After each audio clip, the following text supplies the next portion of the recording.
Assalamualaikum warahmatullahi wabarakatuh. Kembali lagi anak-anak yang ibu sayangi bersama Ibu Eli di mata pelajaran layanan lembaga keuangan syariah.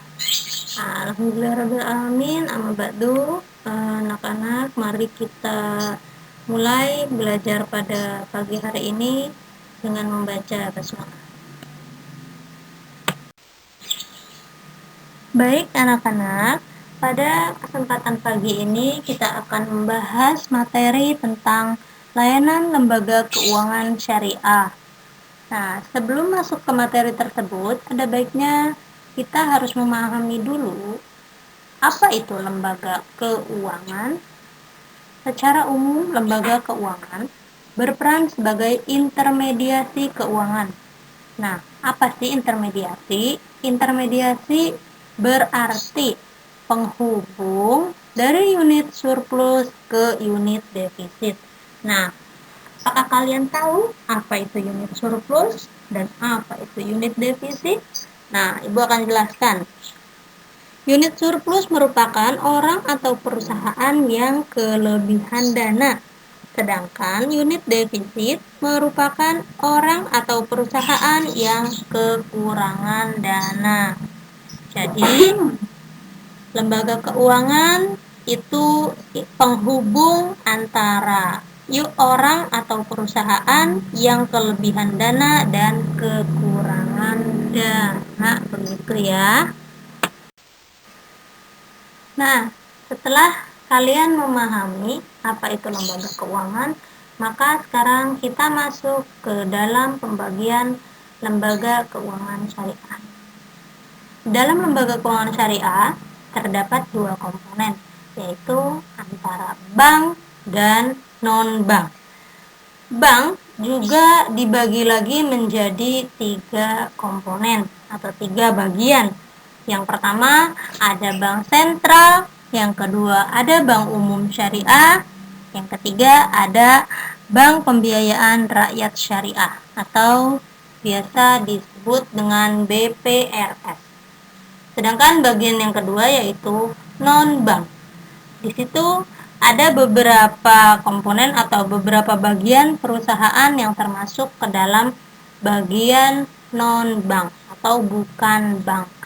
Yang pertama ada pasar modal, ada pasar uang, ada perusahaan asuransi, ada dana pensiun, ada modal ventura, ada pegadaian, ada lembaga keuangan mikro syariah, diantaranya Badan Amil Zakat, Wakaf, dan Baitul Mal wa Tamwil. Baik, setelah kalian mengetahui komponen lembaga keuangan syariah tadi, ada bank dan non-bank, serta komponen lainnya atau bagian-bagian lainnya, kita bahas yang pertama bank sentral. Apa itu bank sentral? Apa udah tahu? Nah, di sini Ibu menuliskan ada pengertian bank sentral. Ya, kita bahas. Bank sentral merupakan banknya para bank yang kedudukannya dan kantornya di kantor pusat di ibu kota Republik Indonesia dengan kantor-kantor cabang di provinsi-provinsi di wilayah Indonesia. Nah, bank sentral juga mempunyai sejumlah perwakilan dan koresponden di luar negeri. Bank sentral ini biasa disebut dengan Bank Indonesia. Berdasarkan Undang-Undang Nomor 23 Tahun 1999 tentang kemandirian bank sentral.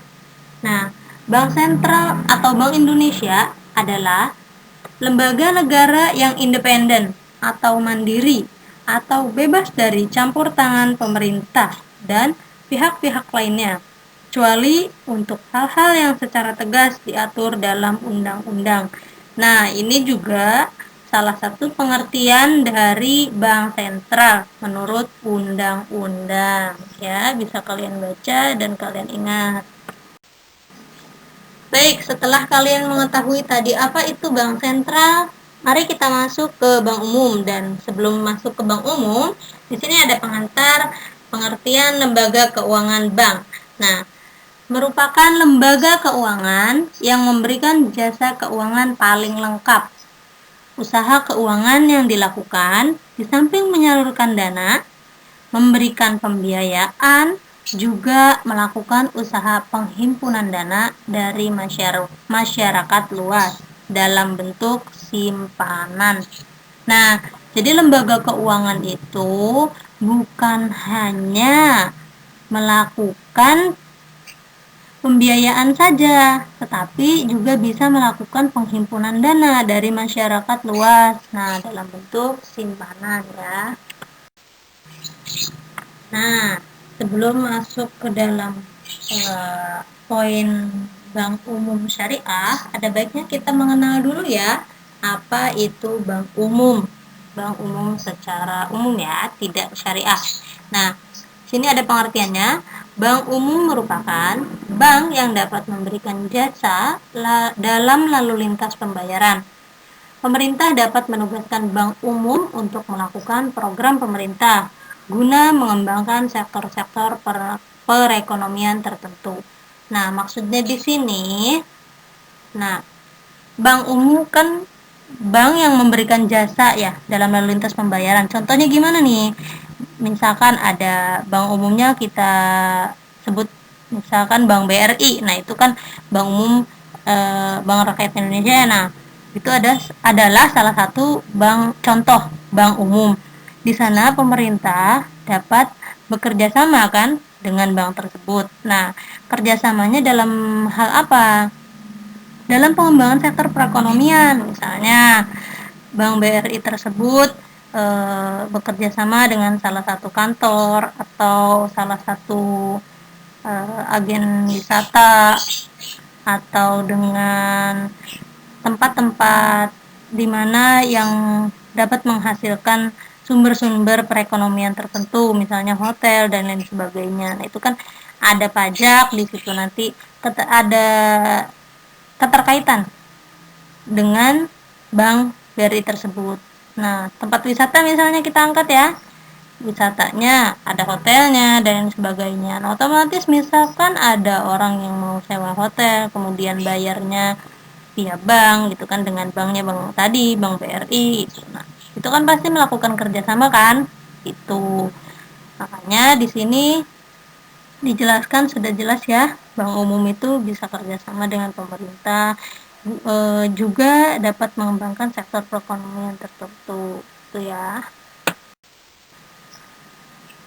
Nah, sekarang kita masuk ke dalam bank umum syariah. Di sini ada pengertiannya.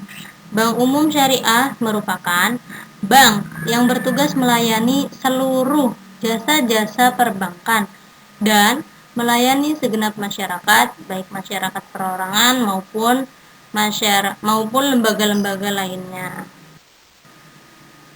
Nah, maksud bank umum di sini sama ya, melayani kebutuhan masyarakat pada intinya melalui jasa-jasa perbankan syariah.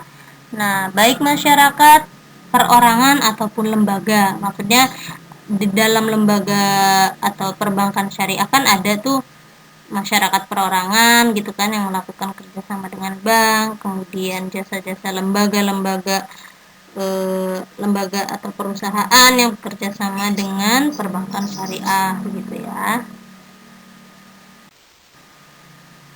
Selanjutnya ada BPRS atau Bank Pembiayaan Rakyat Syariah. Nah, apa sih BPRS itu? Kita bahas sekarang ya.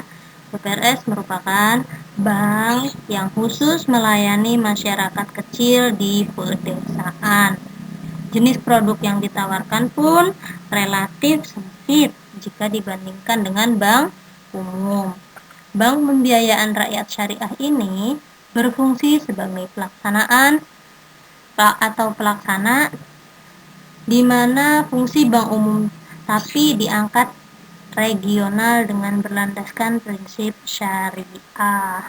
Nah, jadi BPRS ini biasanya adanya di masyarakat atau pedesaan yang dapat membantu perekonomian masyarakat kecil begitu. Dan jasa-jasa keuangan yang ditawarkan pun tidak sebanyak dengan jasa-jasa pada bank umum syariah atau bank umum konvensional begitu ya. Nah, sekian materi atau penyampaian materi yang dapat Ibu sampaikan pada pertemuan kali ini. Selanjutnya kita akan bertemu di minggu depan. Pertemuan yang akan datang masih lanjut kita bahas minggu depan tentang lembaga keuangan non-bank ya. Tadi lembaga keuangan bank dan minggu depan kita bahas lembaga keuangan non-bank. Ibu cukupkan sampai di sini. Kurang lebihnya Ibu mohon maaf. Terima kasih. Wassalamualaikum warahmatullahi wabarakatuh.